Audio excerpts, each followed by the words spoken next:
네, 장훈 4.16 세월호 참사 가족협의회 운영위원장과 한 걸음 더 들어가 보도록 하겠습니다. 4.16 참사 특조위의 활동 기간이 1년 6개월 네네. 연장이 됐는데 일단은 그 이후에 최근에 14일에 이제 국정원이 이런 이야기를 했습니다. 보유하고 있는 64만여 건에 달하는 관련 자료를 모두 열람할 수 있도록 하겠다.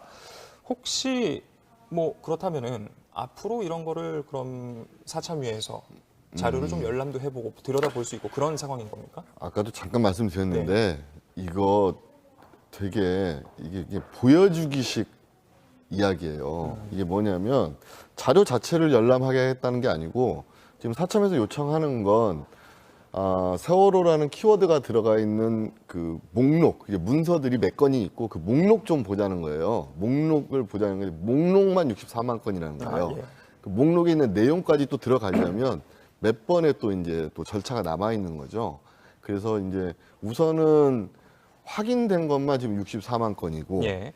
그러니까 세월호라고 딱 그 특정돼서 나온 키워드로만 나온 그 건수만 64만 건의 목록이 있는 거죠. 그 목록 중에서 이제 사참위하고 서로 협의하겠다 지금 이런 단계를 알고 있습니다. 아, 그렇다면은 이제 공개를 하겠다라는 것이 내용을 공개하겠다는 게 네네. 아니라 목록, 네네. 제목을 공개하겠다. 네, 그렇죠. 이게 오해가 좀 있는 부분이 있어요. 예. 그러니까 이게 그러면 이제 국정원에서 다 뭐 공개하겠다니 이제 드디어 공개하는 거 아니냐. 근데 이것도 솔직히 말씀드려서 처음일 거예요. 예. 이 전체적인 목록 이렇게 목록이 몇 건 있고 그 중에 뭐 이렇게 협의하겠다 이런 것도 처음일 건데 아마 5.18 위원회하고 이제 사직 참사 특별조사위원회 두 위원회에서 지금 처음으로 하는 건데 이 부분도 좀 더 그러니까 적극성을 좀 띠고 했었으면 이게 물론 사참위도 마찬가지겠지만 국정원에서 적극성을 띠고 했으면 아쉬움이 많죠. 예. 이게 지금 딱 법이 통과되니까 이렇게 하는 거잖아요. 네네. 통과되기 전에 하면 했을 수도 있었던 했을 건데. 수도 있는 거였는데 이게 저희한테는 되게 그래서 이 사람들이 너무하는 거 아니냐, 이게 협조를 너무 안 하는 거 아니냐. 네. 그런데 겉으로 보여지기에는 아니 지금 실무적인 단계입니다 이렇게만 얘기를 하는데 눈에 훤히 보이죠. 그렇죠. 뭐 세모가 있을 수도 네, 있고 유병헌이 그렇죠. 있을 수도 있고. 알겠습니다. 이렇게 법안이 통과되면서 기간이 연장된 시간 자체 네. 그렇다면 1년 6개월 같은 경우는 충분하다고 보시는지요?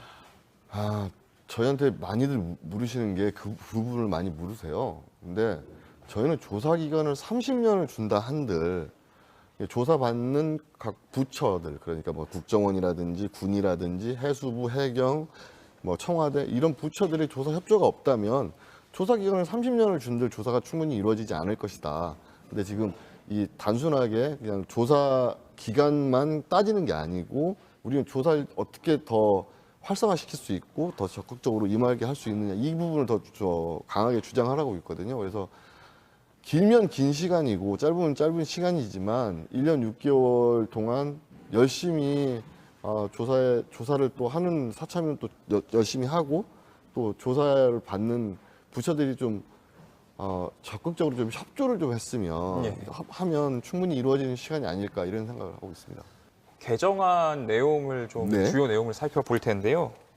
일단 첫 번째는 지금 이야기한 대로 활동 기간의 연장입니다. 2022년 6월 10일까지. 그리고 이제 세월호 참사 관련한 범죄에 대한 공소시효를 정지하는 내용, 또 네. 자료 제출 요구에 불응했을 때 영장 청구 의뢰권을 주는 내용을 네네. 골자로 하고 있는데, 자, 이런 내용들이 조사의 실효성을 높이는데 충분한 것인지, 혹은 더 필요한 것들은 없는지. 원래 저희가 요구한 사항들 중에서 조금씩 이렇게 수위가 낮은 것들이에요. 예, 예. 지금 나온 것들이 뭐냐면 저희는 기간도 더 길게 하고 그다음에 저희는 그 지금 말씀하신 영장 청구 의뢰권 말고 아예 직접적인 특사경 수사권을 요청을 했었는데 이제 이걸 좀 낮춰진 거고 네. 두 번째가 지금 그 공소시효 사참위 정지. 기간 동안 기간. 공소시효 정지인데 네네. 저희는 일기 특조위 기간 동안에 아주 제일 중요한 시기잖아요. 그때 2014년 15년 1월부터니까 네네. 그때부터 1년 6개월 조사를 방해받았고 이게 지금 그 기소가 돼서 지금 재판을 받고 있는 형편이기 때문에 이 기간도 같이 해야 된다고 그러는데 조금씩 낮춰졌지만 그래도 책임 있는 사람이 책임지을 수 있는 방법이 없어요. 법적인 책임을 지을 수 있는 방법이 공소시효가 지나면. 그래서 그런 부분들은 저희가 인정을 한 부분인데 지금 앵커님이 말씀하신 대로 충분하겠느냐.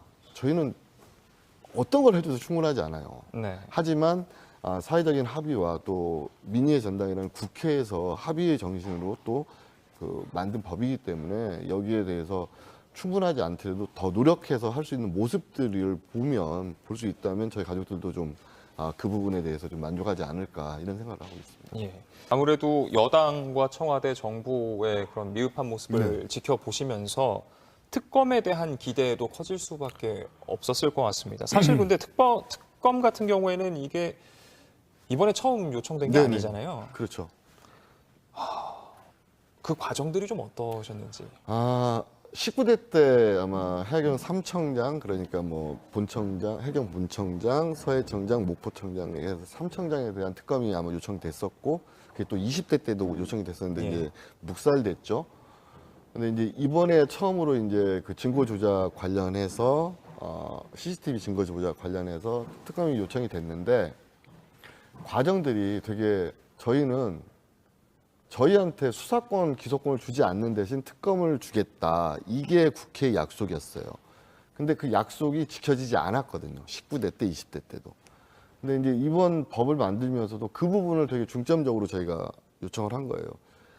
특검 지금 올라가 있는 것도 통과시키지 않는다면 당신들이 여태까지 만들어준 제도들, 뭐 법들이 제대로 동작할 수 없다. 근데 요청을 했는데 물론 이렇게 좀 여러 가지 의견들도 있고 하겠지만 특검이 통과돼서 거는 기대도 좀 커요. 근데 이게 또 상시특검법에 또 준하는 그 특검이 돼야 되기 때문에 3개월 정도의 시간밖에 없거든요. 그러면 속도를 내야 돼서 빨리 임명하고 또 속도 내고 하면 성과가 좀 나지 않을까. 예. 그리고 이걸 짚지 않을 수가 없는 게 이 똑같은 사안을 검찰에다 수사 의뢰를 한 거예요. 네네. 근데 검찰이 수사를 안 한 거죠. 그러니 이 부분을 사회적 참사 특별조사위원회에서 아니 수사해달라 계속 요청했는데 수사가 제대로 이루어지지 않는다고 판단하니 국회에다 특검을 요청한 거거든요. 예, 예. 지금 검찰 특수단을 지금 뭐 여러 가지 뭐 시각들이 있겠지만 가족들 입장에서는 비난하지 않을 수가 없죠. 이 부분을 왜 이렇게 넘기고 있느냐. 아니 도대체 가족들이 9건에 관한 저희가 고소고발이 들어갔고요. 사참위에서도 8건의 수사 의뢰를 넣고 총 17건. 네, 예. 그렇죠. 그래서 이걸 또 병합을 하게 되면 12건 정도의 예, 이제 예. 카테고리가 나눠지게 되는데 그중에 2건만 지금 기소를 한 상태거든요. 나머지는 지금 발표도 안 하고 있어요. 뭐 지금 들리는 바에 의하면 뭐 12월 뭐 말 정도에 발표하겠다 이렇게 나오기는 예. 하는데 이게 책임지는 검찰의 자세인가 싶기도 하고요. 그럼 처음 수사를 의뢰하고 나서 어느 정도의 시간이 흐른 상태죠? 1년 가까이 흐른 거죠. 그런데 지금 네네네. 어느 정도의 답이 나온 게 2건밖에 네, 없다. 그렇죠. 이게 뭐 병합을 했다고 해도 12건 정도인데 그 정도에서 2건? 그럼 나머지는 그럼 혐의가 없다는 거냐. 저희가 그래서 공소시효 중지를 꼭 해달라고 요청했던 이유가 뭐냐면 검찰의 이러한 협조하지 않는 그 태도. 뭐 검찰은 여러 가지 이야기를 하겠죠. 뭐 혐의가 없으니까 그럴 수도 있다 하는데 304명이 죽었는데 또 조사를 방해했고 진상규명을 방해했고 가족들을 사찰했고 또 우리 뭐 진짜 별이 된 우리 아이들을 폄하하고 모욕한 그런 사건들만 저희가 다 고소고발하고 사참에서 다 수사 의뢰를 한 건데 여기에 대해서 지금 묵묵부답인 건 이건 검찰이 직무유기 아니냐. 특히나 검찰 특수단이거든요. 네네. 이것만 하기 위해서 만들어진 그 검찰의 특별 조직인데 정말 월급만 축내고 있는 게 아닌가 이런 생각이. 6년하고도 또 8개월의 시간이 네. 지나면서 여전히 침몰 원인 네, 또 여러 가지 구조의 과정, 의혹들이 정말 한둘이 아닙니다. 6년 8개월 동안 이런 것들이 의혹으로 계속 남아있게 된 배경 무엇일까요? 그게 아까 제가 좀 아까 발언 중에 조금 약간 말씀드린 게 있는데 가장 중요한 시기 그러니까 2014년 사고 당시부터 2015년 일기 특조위 당시까지의 조사 수사가 제대로 이루어졌다면 과연 지금까지 길게 끌고 왔을까? 아 죄송합니다. 그런 생각이 우선 들고요. 그때 명확하게 그러니까 빨리 배도 인양하고 했다면 지금 이렇게까지 침몰 원인에 대해서 이렇게 갑을 할 수 있는 그 증거들이 더 많이 남아 있을 거잖아요. 그런 게 좀 있고 두 번째 구조 방기 그러니까 저희는 구조 방기라고 하고 또 안 구했다고 저희는 얘기하는데 이런 부분들이 좀 더 생생한 기억 속에 증언 속에 이런 부분들이 다 이제 재판하고 이런 과정들이 들어갈 텐데 조사하고 하는 과정들이 들어갈 텐데 기간이 지나다 보니까 봐야 될 자료는 더 많아지고 이게 정말 그 당시에 조사 이 자체가 잘못됐고 두 번째로는 그 당시에 정부 분위기가 조사를 완전히 비협조하는 분위기였거든요. 자료 내놓으라고 해도 아주 간단한 자료도 한 3개월 걸려서 자료 주고 막 일기 특조위 당시에 아예 주지도 않고 뭐 이런 것들이 뭐 횡행하다 보니까 이게 너무 그리고 그때는 해군에 이런 자료가 있는지도 몰랐어요. 의혹은 제기했는데 해군에서는 없다고만 했고 솔직히 국정원에서 또 이렇게 자료가 나올지도 몰랐고 우리 가족들을 또 사찰한 게 기무사였거든요. 기무사 가족들을 왜 사찰하는지도 좀 모르겠고 이런 것들이 복합적으로 가다 보니 점점 더 의혹만 쌓이는 것 같아요. 이게 좀 하나하나 뭐 좀 소거하는 방식으로라도 의혹을 좀 소거하고 해소하는 방식으로라도 좀 빨리 좀 저희도 진상규명이 됐으면 좋겠죠. 근데 우려스러운 점은 너무 이렇게 음모론적으로 나가지 않았으면 좋겠다는 거예요. 이게 참 우리 앵커님도 지금 평북항에서 저희 4월달 그때 같이 있어서 아실 거예요. 4월, 5월 그 당시에 지금 나왔던 2014년 당시에 그 음모론이 지금 나왔던 음모론들이 다 나왔던 거예요. 그게 다시 또 확대 재상정되고 이런 것들이 가족들이 견디긴 되게 쉽지가 않거든요. 그래서 사참이라는 왜 독립적인 조사기구를 만들었는지 가족들이 왜 이걸 추구하는지를 알게 된다면 정말로 뭐 국회도 정부도 이렇게 간섭하지 않는 독립적인 조사 기구에서 진짜로 이게 진실이다고 이렇게 공표할 수 있는 이런 것들이 나와주면 좀 가족들 마음에서도 이게 이런 사실이 있었구나 이게 좀 인정이 될 것 같은데 국민들도 마찬가지라고 생각해요. 지금 나와 있는 진실들을 그 당시 정부 그러니까 뭐 해심원이라든지 해경이라든지 이런 곳에서 발표한 거기 때문에 박근혜 정부를 믿을 수 없다 하기 때문에 더 이게 또 꼬이지 않았나 이런 생각도 들어요. 그래서 저희도 어찌 보면 저희 가족들도 그때 아마 정부에서 나서서 우리가 다 해줄게 했어도 우리가 안 믿었을 거예요. 그래서 국회에 또 요청한 거였고 그래서 국회에서 이번에 사참위법 개정안을 통해서 사참위 연장시켰다면 이번엔 마침표를 좀 찍어줬으면 사참위도 마찬가지고 국회도 정부도 이번엔 좀 마침표를 찍어줬으면 하는 바람이 크죠. 그래서 아까 말씀드렸던 그 우려점 너무 그러니까 음모론적으로만 가지 않는다면 그리고 좀 냉정하게 현실을 좀 현실적으로 상식선에서 나오는 조사였으면 좋겠어요. 지금 많은 분들께서 다양한 댓글들을 올려주고 계시는데 끝으로 지금 간략하게 일단 말씀을 해주셨습니다만 진상 규명이라는 말만 나오면 또 음모론이냐 이렇게 생각하시는 분들이 계십니다. 너무도 어떻게 보면은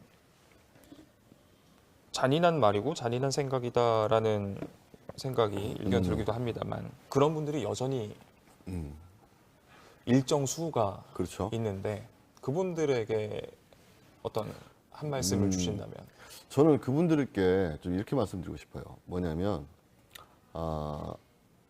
그러니까 일기특조위 그 전에 또 이제 뭐 해심원 보고도 있고 그다음에 그 해경 뭐 범대본 이제 특수단 아니 뭐 수사단의 수사한 내용도 있고 그다음에 재판받은 내용도 있고 그다음에 일기특조위 그다음에 선조위 그다음에 지금 사참위로 이어지는 이 일련의 과정 속에서 진상규명이 되는 부분이 있고 안 되는 부분이 있고 이런 부분들이 있잖아요. 근데 이제 대부분 제일 음모론 쪽으로 빠지는 게 이제 침몰 원인 부분 쪽일 예. 거예요. 근데 좀 이렇게 말씀드리고 싶어요. 선주의 종합 보고서를 보면 두 가지가 있어요. 내인설과 열린안이 있어요. 근데 이 두 가지 보고서가 완전히 다른 내용이 아니라는 거예요. 90% 이상의 내용이 같아요. 같은데 내인설로만 설명할 수 없는 여러 가지 그 현상들이 있으니 좀 더 열어놓고 생각해 보자가 열린안인데 왜 이게 외력설을 주장하는 거라고 생각하시는 거고 또 이게 왜 잠수함 충돌설이 나오는 건지 우선 그대로 지금 그 재판이 이루어졌어요. 그 반대 그 취지에 그러니까 니네가 이거 생각하고 싶지도 않지만 니네 보험 사기 하려고 이렇게 했느냐 이런 질문들이 안 나왔다는 거죠. 네. 근데 우리 가족들은 정말 그 생각하고 싶지도 않은 그런 얘기들이지만 이런 것들을 하나하나 배제하는 게 진상규명 아니냐 또 하나는 입증하는 게 진상규명 아니냐 이런 생각을 하고 있어서 네. 지금 사참위가 어떤 식으로 지금 조사를 할지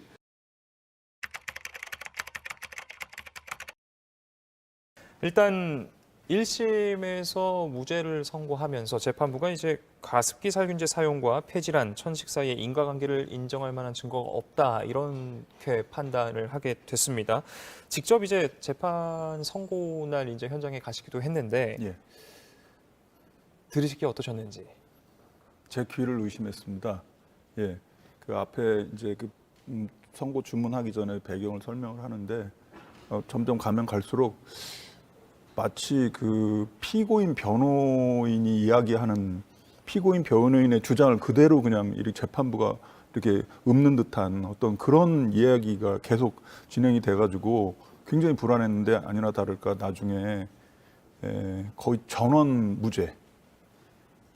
그러니까 그 검찰이 구형량도 굉장히 낮았습니다. 예. 예. 그러니까 금고 5년이면 그 전에 옥시나 이때 2016년도 때보다도 훨씬 낮은 거거든요. 그런데 거기에서 조금 이렇게 깎이면 어떡하지 하는 정도로 예상을 했는데 깎이는 정도가 아니고 아예 무죄가 나와가지고 진짜 믿을 수 없는 황당한 그런 판결을 지켜봤죠. 그럼 과거에 이제 옥시 때의 내용과 좀 비교를 해보자면 예. 이제 징역 6년 확정 판결이 나왔습니다. 옥시하고 지금 이번 케이스하고 다른 부분이 있다면 어떤 게 있을까요? 예, 옥시 때는 그러니까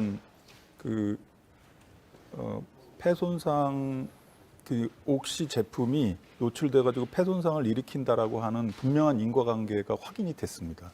예, 확인이 됐고 판사도 그걸 받아들였고 그렇게 해서 비록 이제 형량이 구형량보다는 좀 줄어들긴 했지만 말씀대로 12명의 피고에 대해서 최소 2년 6개월에서 6년까지의 이제 판결을 받았고 지금 아직도 4명이 감옥에 있습니다. 그런데 CMIT, MIT 그러니까 성분은 다르지만 똑같이 피해도 많이 나왔고 했던 SK와 애경, 이마트에 대해서는 이제 무죄라고 그러니까 너무나 차이가 크게 판결이 나버린 건데요. 이렇게 설명할 수 있을지 모르겠습니다. 2011년 말에 이 사건이 나자마자 한국의 독성학자들이 도대체 그러니까 옥시의 PHMG와 그리고 가스키메이트의 이제 CMIT, MIT 그리고 이제 세피라고 하는 PGH 이 세 개의 살균 성분의 독성 비교를 했어요. 이 독성 B라고 하는 건데 이제 1이 넘으면 이제 독성이 있는 겁니다. 예. 그래서 만약에 사전에 테스트를 했을 때 1이 넘으면 그런 제품을 팔으면 안 되는 거죠. 그런데 독성학자들이 계산을 해보니까 옥시의 PHMG는 1000이 나왔어요. 예. 굉장히 높았죠. 예. 그리고 또 세피라고 하는 건 PGH는 10,000까지 나왔습니다. 어마어마하게 높은 그런 독성을 보였어요. 근데 가스키메이트인 CMIT, MIT는 얼마가 나왔냐면 한 10 정도 나왔습니다. 예. 그러니까 이제 이 10을 어디랑 비교하느냐에 따라서 이제 보는 눈이 완전히 달라지는 것이죠. 아까 처음 말씀드린 것처럼 분명히 1보다 높습니다. 기준치의 10배라고 할 수 있는 그렇습니다. 거죠. 예, 기준치의 10배 넘는 독성이 있으니까 당연히 이 제품도 팔아서는 안 되는 것이죠. 그런데 이번 재판부는 1과 비교하지 않고 PHMG 그러니까 옥시의 1000과 비교를 한 겁니다. 쉽게 얘기 드린다면은. 그러니까 이제 1000과 비교해 보면 10은 사실은 거의 없는 거나 마찬가지인 거고, 그런 눈으로 그 살균 성분의 독성을 비교하고 또 그 인과관계에 있어서도 그렇게 비교를 했다고 저는 보여집니다. 그러니까 예. 전혀 다른 눈을 가지고 본 것이죠. 네. 일단 이 같은 결과에 대해서 검찰이 바로 즉각 항소를 했습니다. 했습니다. 이제 네. 검찰 관계자의 발언을 저희가 CG로 준비를 했는데 재판부가 이제 CMIT, MIT와 폐질한 인과관계를 부인하려다 보니까 환경부의 판단까지 부인하는 판결이 나왔다 이런 말을 했습니다. 그 실제 이미 이제 SK와 애경의 제품을 사용한 피해자들이 이미 정부로부터 그 피해를 인정받아서 피해 구제를 받고 있는 상태인 그렇습니다. 거잖아요. 그렇습니다. 네. 혹시 그렇다면 법원이 그럼 이와 같은 정부의 판단까지 부정했다라고 볼 수도 있을까요? 어떨까요?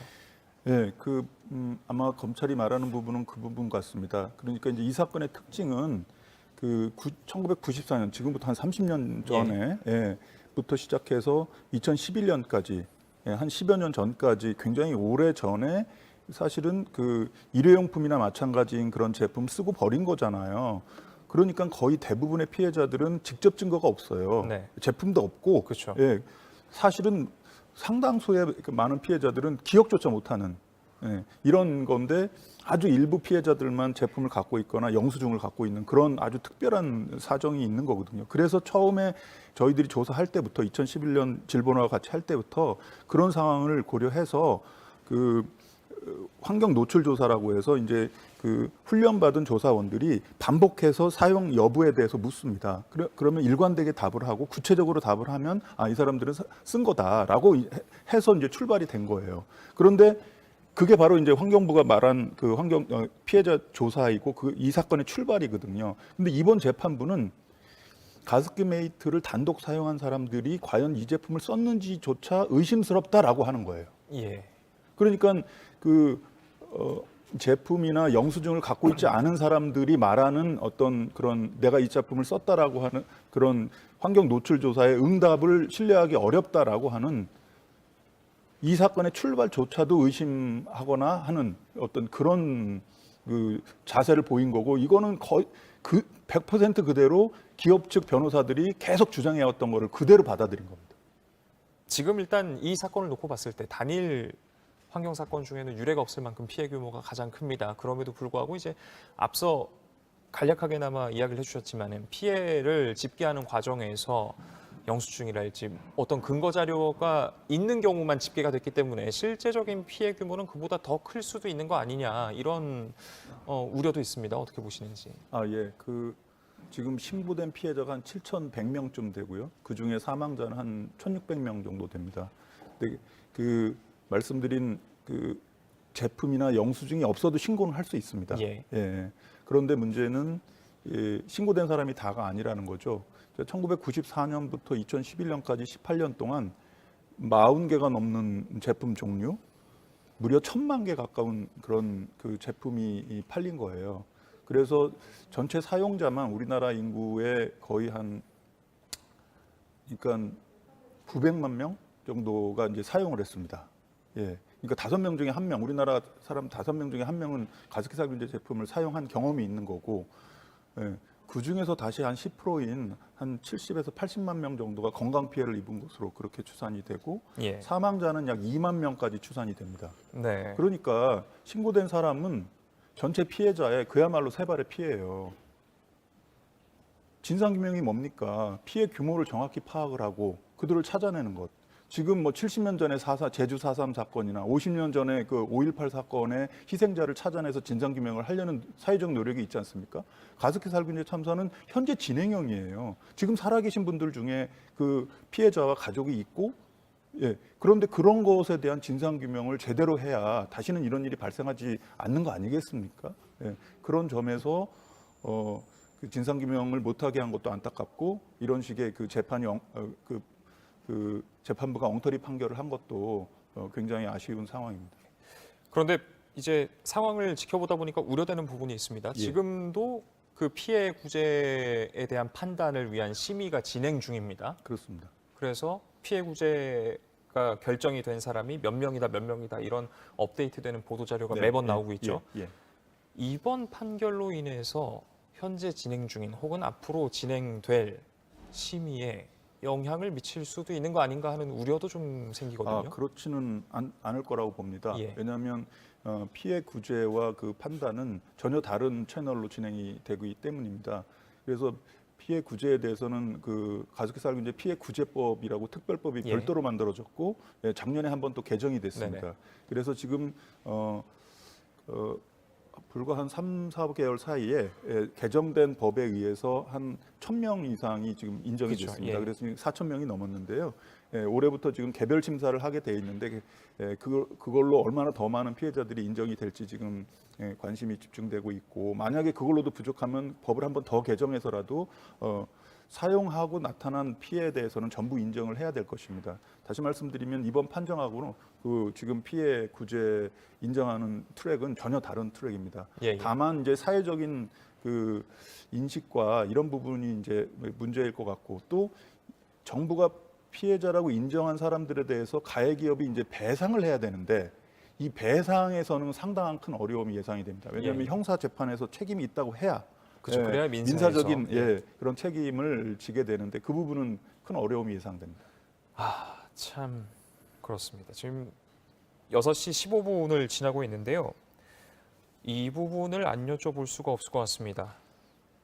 이제 특조위 활동 기간 연장 과정에서 진상 규명은 기능에서 빠지게 됐다라고 예. 설명을 해주셨는데 그 배경에 대해서 좀 여쭙고 싶은데, 진상이 어느 정도 이제는 규명이 됐다라는 판단하에 빠지게 된 것인지 그 과정에 대해서 좀 설명을 해주신다면.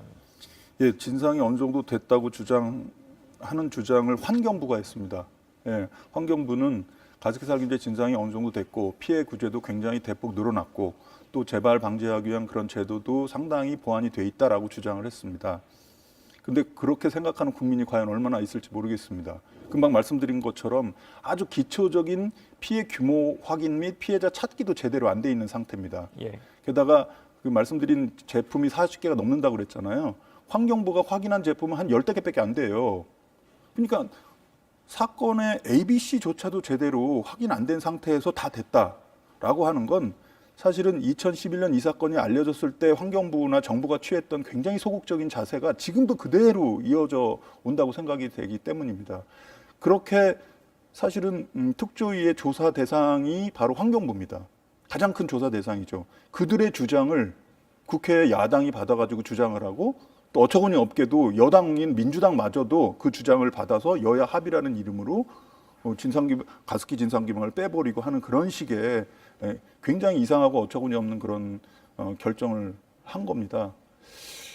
지금도 저는 뭐 제대로 왜 그랬는지 이해가 되지 않는데, 다만 한 가지 아까도 말씀드린 2017년에 문재인 대통령께서 피해자들을 만나서 사과하고 약속했던 그 약속을 이행하기 위한 어떤 그 지속적인 관심과 실무적인 어떤 점검, 이런 부분들이 사실상 거의 진행이 안 되다 보니까 과거 뭐 박근혜 정부나 아니면은 이전의 정부 때부터 사실은 이 가습기살균제 사건은 이어져 왔던 거고, 그때 책임져야 될 관료들이 지금도 환경부나 중요한 직책에 있는 겁니다.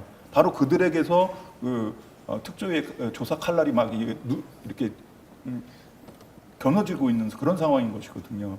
그런 거에 대한 부담이 전체적으로 작용을 해가지고 그렇게 된 것이 아닐까 싶고, 또 하나는 전 사회적으로 가습기살균제 문제는 거의 다 해결된 거 아니야? 라는 식의 그 일반적인 어떤 관심도의 저하, 이런 거가 작용을 해서 그런 결과가 났지 않았나, 조심스럽게 그렇게 생각을 해봅니다. 네, 소셜 라이브 이브닝 여기서 마치겠습니다. 이어서 정치부 회의가 방송됩니다. 많은 시청 부탁드리고요. 시청해주신 여러분 고맙습니다.